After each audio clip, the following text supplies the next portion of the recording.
Bonjour chers étudiants et bienvenue dans cette nouvelle vidéo explicative. Aujourd'hui, nous allons aborder votre chapitre de d'algèbre linéaire 1. Ce chapitre porte sur les applications linéaires. Étant donné que dans le cours, on a déjà défini la notion d'application linéaire, les objectifs de cette vidéo seront donc principalement de vous montrer comment montrer qu'une application donnée est une application linéaire. Ensuite, de déterminer sa matrice dans une base de données. Et par la fin, vous devez être capable de déterminer l'ensemble image et l'ensemble noyau d'une application linéaire. Ces ensembles sont respectivement notés IM, F et KF pour une application F donnée. Sans plus tarder, nous allons commencer. Nous avons choisi ici l'exercice 4 de votre fiche de TD pour mieux expliquer le cours. Voilà l'exercice. On définit une application F de R carré dans R cube qui a tout couple XY de R carré associé X plus Y en ordonnée, X en abscisse et non, X plus Y en abscisse, X en ordonnée et 2X moins 3Y en côte. On demande de démontrer que cette application est une application linéaire. Voici comment nous allons procéder. Étant donné qu'on a dit dans le cours que la notion d'application linéaire est basée sur deux propriétés. Il s'agit de la stabilité par la multiplication par un scalaire et la stabilité par addition. C'est-à-dire que si je prends deux éléments de l'ensemble de départ, je calcule leur image, alors ça me donne la somme des images. Ça, c'est pour la stabilité, pour l'addition. Et la stabilité par multiplication par un scalaire, si je prends deux éléments, un élément R de l'ensemble de départ, et puis un scalaire quelconque, alors la multiplication alpha de U choisi va nous donner son image va nous donner alpha F de U, U étant l'élément de R carré. On procède donc comme suite. Nous avons choisi ici deux vecteurs. Voilà, stabilité par combinaison linéaire. Bon, ici, nous combinons une fois les deux méthodes, c'est-à-dire la stabilité par multiplication par un scalaire et par addition. Les deux nous donnent une fois la stabilité par combinaison linéaire. C'est-à-dire ici que je vais considérer deux éléments U, V appartenant à R carré et deux scalaires alpha et bêta appartenant à R. Et on va donc montrer que F de alpha U plus bêta V est égal à alpha F de U plus bêta F de V. Voilà donc, pour démontrer ceci, nous commençons par calculer les coordonnées de alpha U plus bêta V. Nous avons choisi ici U de coordonnées x, y et V de coordonnées x', y'. Alors, alpha U plus bêta V nous donne alpha de coordonnées, multiplié par x, y plus bêta multiplié par x', y'. Et on a le résultat alpha x plus bêta x', alpha y plus bêta y'. On calcule donc l'image de f de alpha U plus bêta V. Ceci nous donne tout simplement par définition, parce que f est défini tel que pour tout élément, pour tout vecteur U de coordonnées x, y, on a x plus y en abscisse, x en ordonnée et 2x moins 3y en côte. Donc ici, je vais prendre le vecteur ci, additionner les deux composantes, c'est-à-dire l'abscisse et l'ordonnée. J'obtiens ici alpha x plus bêta x' plus alpha y plus bêta y'. Ça, ce sont les coordonnées du vecteur alpha U plus bêta V. Je fais la même chose en côte ici. Sur l'étape qui suit, on essaie juste de développer ici, au niveau d'ici. On fait entrer le 2 en parenthèse ici et le 3 en parenthèse là. On obtient ce résultat-ci.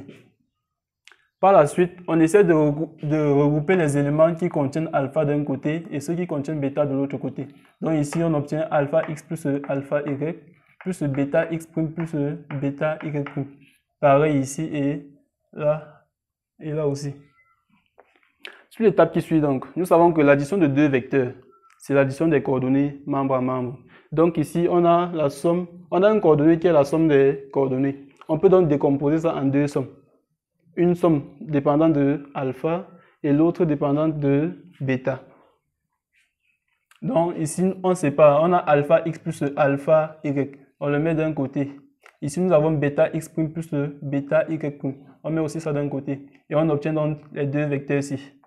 Donc, celui-ci contient les alpha et celui-ci les bêta. On revient dans l'étape ci. On met dans chaque composante, on met alpha en facteur. Par exemple, ici, lorsque nous mettons alpha en facteur, là, on obtient alpha facteur de x plus y. Donc, il reste ici x et ici y. On a alpha facteur de x plus y. Pareil pour les autres en bas. Et de ce côté également, on met bêta en facteur. Et par la suite, on obtient ce résultat-ci. On retire, nous savons que la multiplication d'un vecteur par un scalaire, c'est tout simplement la multiplication des coordonnées de ce vecteur par ce scalaire-là. Donc ici, nous avons un vecteur dont on a multiplié les coordonnées par alpha. On peut tout simplement mettre le alpha là en facteur et puis on garde le résultat. C'est ce qu'on a fait ici. Et ensuite, nous constatons que ce qu'on obtient ici, le vecteur de coordonnées x plus y, x est 2x moins 3y, c'est tout simplement le f de x, y qu'on nous a donné au départ. Et de même, le vecteur de coordonnées x' plus y', x' et 2x' moins 3y' va nous donner f de x', y'. On constate que le résultat nous donne ceci, alpha f de u plus bêta f de v, ce que nous voulons montrer au départ. Donc, au niveau ci, on peut conclure que f est une application linéaire sans avoir à passer par les deux méthodes qu'on a données dans le cours.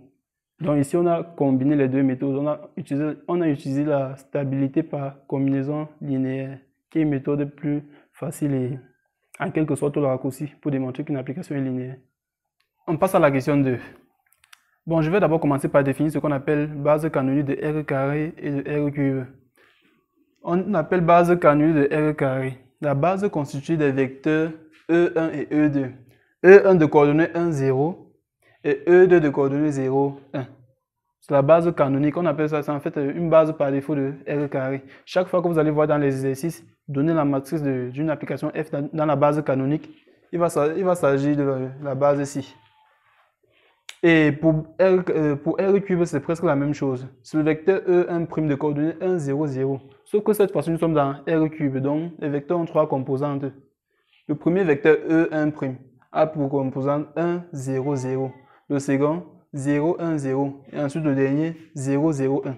Ça, c'est la base canonique de R cube. De la même façon, on peut définir les bases canoniques de R4, R5 jusqu'à Rn. De la même façon.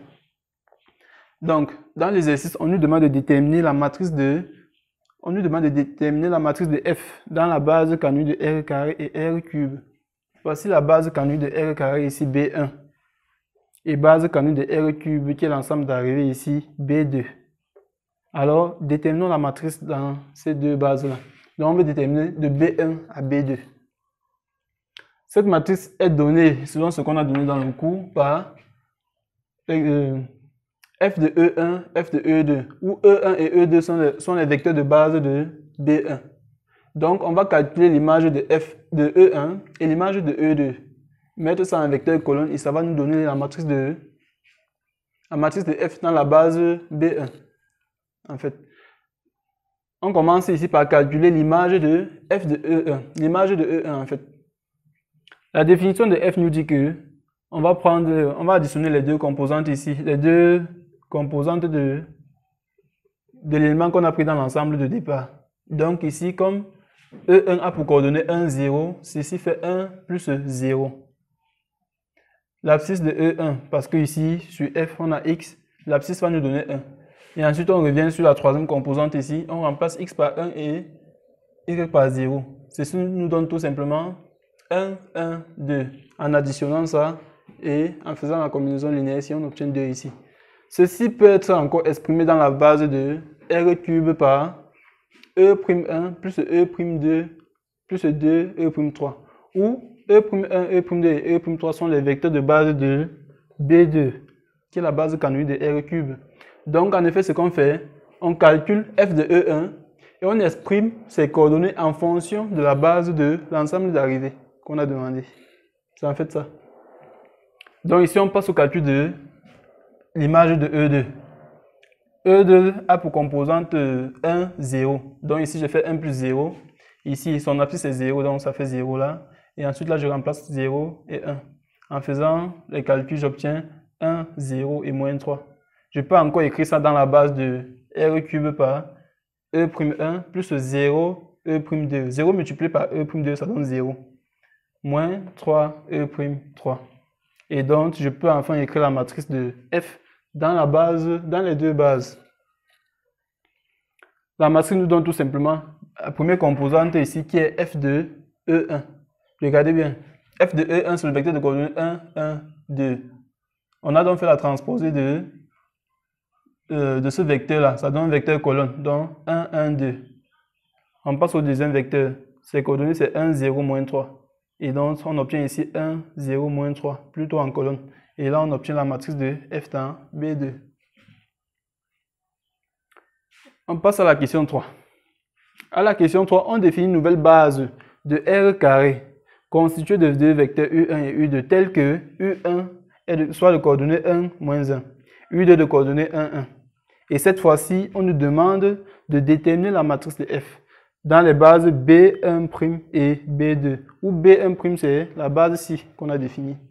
B2 c'est la base canonique de R cube que nous avons définie ici. Ceci dit, nous allons calculer les images des vecteurs de base ici U1 et U2 et exprimer les résultats en fonction des coordonnées de la base B2. Voici ce que ça donne.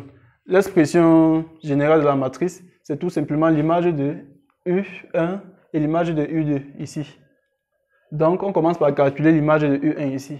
U1 a pour coordonnées 1, moins 1. Donc, en calculant son image en fonction de F, nous obtenons ici 1, moins 1, donc la somme des deux composantes. Et ici, l'abscisse qui est 1. Et ici, on remplace ça par l'abscisse 1 et ici, moins 1. En calculant ici 1, moins 1, on obtient 0. 1 redescend là. Et ici, 2 multiplié par 1, ça donne 2. Moins 3 multiplié par 1, ça donne... Moins 3 multiplié par moins 1, ça donne plus 3. Et 2 plus 3 me donne 5. Donc, enfin, j'ai les coordonnées du vecteur U dans la base canonique de R cube. Ça me donne 0, E1', plus E2', plus 5, E3'. Voilà l'image de U1. Je passe au calcul de l'image de U2. U2 a pour coordonnées 1, 1. Donc, en appliquant F sur U2, on obtient ici 1 plus 1, 1 et 2 facteur de 1 moins 3 facteur de 1. Le résultat me donne tout simplement 2, 1, moins 1.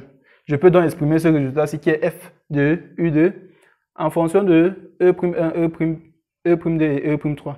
Le résultat me donne 2, E'1 plus E'2 moins E'3. Et enfin, je peux écrire la matrice de F dans les deux bases. La première colonne ici, c'est F de U1. Et la deuxième colonne, c'est F de U2. Là, j'ai déterminé la matrice de F dans la base B1'. Bon, la quatrième question. On définit une nouvelle base. Cette fois-ci, une base plutôt de l'ensemble d'arrivée qui est R cube. On définit, elle est constituée de 3 vecteurs. V1 de coordonnées 1, 1, 2. V2 de coordonnées 1, 2, 1. Et V3 de coordonnées 2, 1, 1. On demande cette fois-ci de déterminer la matrice de F dans les bases B'1, B'2. Où B' c'est la base qu'on a définie sur la question 3. La base ici. Base constituée des vecteurs U1 et U2. Ceci dit, nous allons calculer cette fois-ci les images de U1 et U2 et exprimer les résultats en fonction des vecteurs V1 et V2, V3. Donc cette fois-ci, ce n'est plus en fonction de E1', E2' et E3', plutôt en fonction de V1, V2 et V3. Donc cette fois-ci, il suffit de calculer les images ici et les exprimer en fonction des vecteurs de l'autre base ici. Or, nous avons déjà calculé les images dans la base canonique ici. Ça nous a donné F de U1 qui donne... en fait, c'était le vecteur de coordonnées 0, 1, 5. C'est ça qu'on écrit ici. Et l'autre ici, F de U2 était le vecteur de coordonnées 2, 1, moins 1. C'est ça. Or, on nous a donné ici les coordonnées de V1, V2, V3 dans la base canonique de R cube. Donc, on peut déjà écrire V1 est égal à 1 multiplié par E1' plus 1 multiplié par E2' plus 2 multiplié par E3'. Donc, la première composante ici est multipliée par E1'. La seconde est multipliée par E2'. Et la troisième multipliée par E3' dans la base canonique de R cube. Et de la même façon, on exprime les deux autres vecteurs, V2 et V3. On obtient ceci. Donc ici, il s'agit de résoudre ce système-ci. Trouver E1', E2', E3' en fonction de V1, V2 et V3.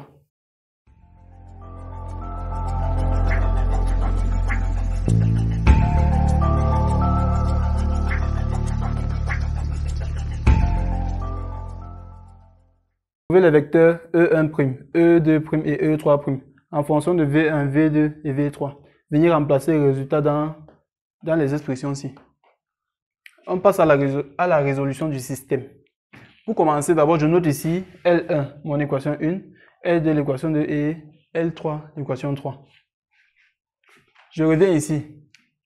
Bon, j'ai choisi L1 comme en étant mon équation pivot. J'effectue l'opération L1 moins L2. Ceci dit, je vais recopier l'équation L1 ici. Et au niveau d'ici, je prends plutôt l'équation 2, je multiplie par moins. Je multiplie par moins et j'obtiens ça. Donc, en multipliant l'équation-ci par moins, on obtient ici moins E1', moins E2', moins 2 E2', moins E3' égale à moins V2. On fait donc la somme membre à membre des deux éléments. J'ai ici E1', moins E1' qui va me donner 0. De ce côté, j'ai E2', moins 2 E2'. Le résultat me donne moins E2'. Et ici, nous avons 2E3' plus 2E3' moins E3'. Le résultat me donne E3'. Et de ce côté, nous avons tout simplement V1 moins V2. Je note ça, équation 4. Et je reviens, je prends mon équation pivot et j'effectue l'opération 2 fois L1 moins L3. Comme pour dire, je vais multiplier l'équation L1 par 2. Et ensuite multiplier L3 par moins. Nous obtenons ici 2E1' plus 2E2' plus 4E3' égale à 2V1. Et de ce côté, nous avons moins 2E1' moins E2' moins E3' égale à moins V3. En faisant également la somme membre à membre, nous obtenons ici 0 pour E1'. De ce côté, nous obtenons E2' et ici, nous obtenons 3E3' égale tout simplement à 2V moins V3. Ce résultat-ci. Et je note ça L5. Je prends donc l'équation L4 et L5. Ça me donne ce système-ci. C'est un système d'équations à deux inconnus, où les inconnus sont E2' et E3'. Et la résolution est simple ici parce que nous avons déjà ici moins E2' et ici E2' sur la deuxième équation. On constate tout simplement qu'on peut faire la somme membre à membre et on élimine E2'. En faisant donc la somme, on obtient ici 0 pour E2'. Pour E3', on obtient 4E3' est égal à, nous avons ici V1 plus 2V1, ce qui nous donne 3V1. Moins V2, ça descend là, et le moins V3 descend également. On peut donc faire passer le 4 au dénominateur de ce côté pour obtenir E3'. En faisant passer le 4, on obtient ici E3' égale à 3K de V1, moins 1K de V2, moins 1K de V3. Là, j'ai E3'. Je peux donc utiliser E3' ici pour obtenir E2 en remplaçant le E3 dans l'équation L4.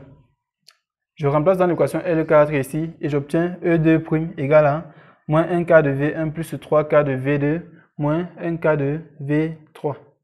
Là, j'ai déjà E3' et E2'. Il reste E1'. Je prends les deux solutions E2' et E3'. Je remplace dans la première équation qui est L1 ici. Et j'obtiens tout simplement E1' égale à moins 1K de V1 moins 1K de V2 plus 3K de V3. Voici les trois éléments E1', E2' et E3' dans la base V1, V2, V3. Je prends donc ces résultats-ci. Je viens remplacer dans ce que nous avons ici comme expression de f de U1 et f de U2. Je commence par f de U1. Nous avons f de U1 égale à E2' plus 5 E3'. Donc, je viens dans l'expression-ci. Je remplace E2' par sa valeur obtenue ici. Et E3' par sa valeur ci. Et j'obtiens tout simplement ce résultat. En faisant donc développer 5 ici, j'obtiens 15 sur 4. Ici, nous on obtient 5 sur 4 et 5 sur 4. En somme, en fait, on regroupe les V1, les V2 et les V3. Le résultat nous donne 7 demi de V1, moins 1 demi de V2, moins 3 demi de V3. Et là, nous avons le vecteur U en fonction de V1, V2 et V3. Je passe à l'autre solution. J'ai f de U2 égale à 2E1' plus E2' moins E3'. Je viens ici. Voici cette expression. Je remplace E1' par sa valeur, E2' par sa valeur et E3' par sa valeur. Le résultat me donne ceci. Et en regroupant également les V1 entre E, les V2 et les V3 entre E, j'obtiens moins 3 demi de V1 plus 1 demi de V2 plus 3 demi de V3. Et enfin, je peux écrire la matrice de F de la base B1' à la base B2'. Nous avons vu tout à l'heure que cette matrice était donnée par les vecteurs de coordonnées F de U1, F de U2, où ces éléments-ci sont les vecteurs colonnes. J'ai donc F de U1 ici qui m'a donné ça. Alors je fais ça transposer, ça me donne 7 demi ici, moins 1 demi et moins 3 demi qui forment la première colonne ici. La deuxième colonne c'est F de U2, tout simplement. Et c'est la fin de la question. Bien. Question 5. On nous demande de donner les conditions nécessaires d'injectivité et de surjectivité. Ce sont les mêmes conditions que dans le cours. Vu que quand il s'agit des applications linéaires, la meilleure façon de parler de l'injection et de la surjection, c'est d'observer leur ensemble image et leur ensemble noyau. Donc on dit ici donc que F est injective si et seulement si son quai, qui est son noyau, est égal à 0 de l'ensemble de départ. Le 0 de l'ensemble de départ. Et surjectif si et seulement si son image est égale à l'ensemble d'arrivée.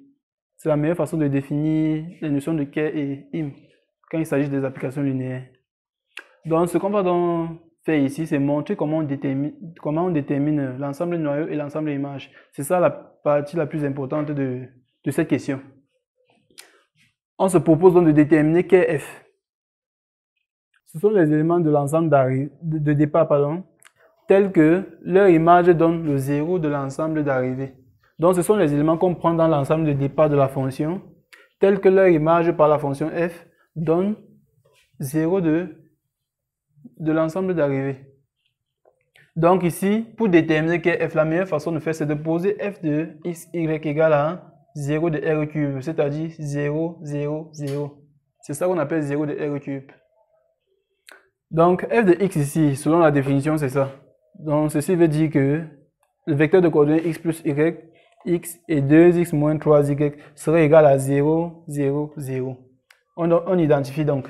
Si j'ai donc l'égalité entre les deux vecteurs-ci, ça veut dire que l'abscisse est égale à l'abscisse ici, ce qui me donne x plus y égale à 0. L'ordonnée est égale à l'ordonnée de l'autre côté, ce qui donne x égale à 0. Et enfin, on a la cote qui est égale à la cote. Donc 2x moins 3y égale à 0. Il faut donc résoudre ceci, trouver les éléments x et y pour définir l'ensemble noyau. Nous avons déjà x ici égale à 0. Il est clair qu'en remplaçant x dans les deux autres équations, par exemple ici on remplace x par 0, on trouve y égale à 0. Donc en remplaçant on trouve aussi y égale à 0 ici. Et on arrive donc au vecteur de coordonnées x, y de coordonnées 0, 0, qui est en fait le 0 de r carré, constitué de deux coordonnées 0, 0. Donc f égale tout simplement à 0 de r carré. Et lorsqu'on obtient ceci, on peut conclure que f est une application injective, selon la définition qu'on vient de donner. Donc ici, on peut dire que f est injectif. On passe au deuxième volet de la question. On se propose de déterminer cette fois-ci IMF, qui est l'ensemble image. On dit ici que l'ensemble IMF est défini tel que on prend les éléments de l'ensemble d'arrivée, tel qu'il existe un couple x, y dans l'ensemble de départ, tel qu'on est f de x, y égale à x', y', z'. Autrement dit, pour déterminer IMF, on pose tout simplement f de x égale à x', y', z', comme nous l'avons fait ici. Or, nous savons que f de x, c'est le vecteur ci. Donc, on a donc l'égalité entre ces deux vecteurs-là. On peut donc procéder comme tout à l'heure. On fait l'égalité des composantes. Abscisse égale à abscisse, on obtient ici x' égale à x plus y. L'ordonnée égale à l'ordonnée, on obtient y' égale à x ou encore x égale à y'. Et de la même façon, on gère la cote. On obtient ici z' égale à 2x moins 3y. Il s'agit ici de trouver une relation qui lie à la fois x', y' et z'. Donc, on va tirer chaque élément et aller remplacer dans l'autre. Déjà, la deuxième équation nous donne la valeur de x. Tout ce qu'on peut faire, c'est prendre le x qu'on nous a donné, remplacer dans les deux autres équations. En remplaçant, on obtient ça. On a x égale à y'. En remplaçant ici, on obtient x' égale à y' plus y. Et en remplaçant dans la dernière équation, on obtient z' égale à 2y' moins 3y. Il est clair que si nous venons dans l'une des deux équations-ci, on tire y, on remplace dans l'autre, alors le résultat va nous donner une équation en fonction de x', y' et z'. Voilà, c'est ce que nous faisons ici. On vient dans l'équation 1, on tire y. Ceci nous donne y égale à x' moins y'. Donc je fais passer le y' de ce côté, ça change de signe tout simplement. Et je note ça le 3. Lorsque je prends donc le y', je viens remplacer dans la dernière équation ici, j'obtiens z' égale à 2y' moins 3 facteur de x' moins y', qui est la valeur de y. Et en développant, j'obtiens ceci. Et je fais traverser tout ça de ce côté, j'obtiens ce résultat-ci. Lorsqu'on regarde, il s'agit bien de l'équation d'un plan. Donc, on peut dire ici que IMF est le plan d'équation 3x' moins 5y plus z' égale à 0. Moins 5y' égale à 0. Il s'agit ici de l'ensemble IMF. Et lorsque c'est un plan, on connaît comment, nous avons son équation et on connaît comment on peut déterminer une base. Donc, à ce niveau-ci, on peut déterminer la base de IMF. Pour cela, nous savons qu'un plan est engendré par deux vecteurs. Un plan a deux vecteurs directeurs automatiquement. Donc, à ce niveau, on sait déjà que IMF sera constitué de... une base de IMF sera constituée de deux vecteurs.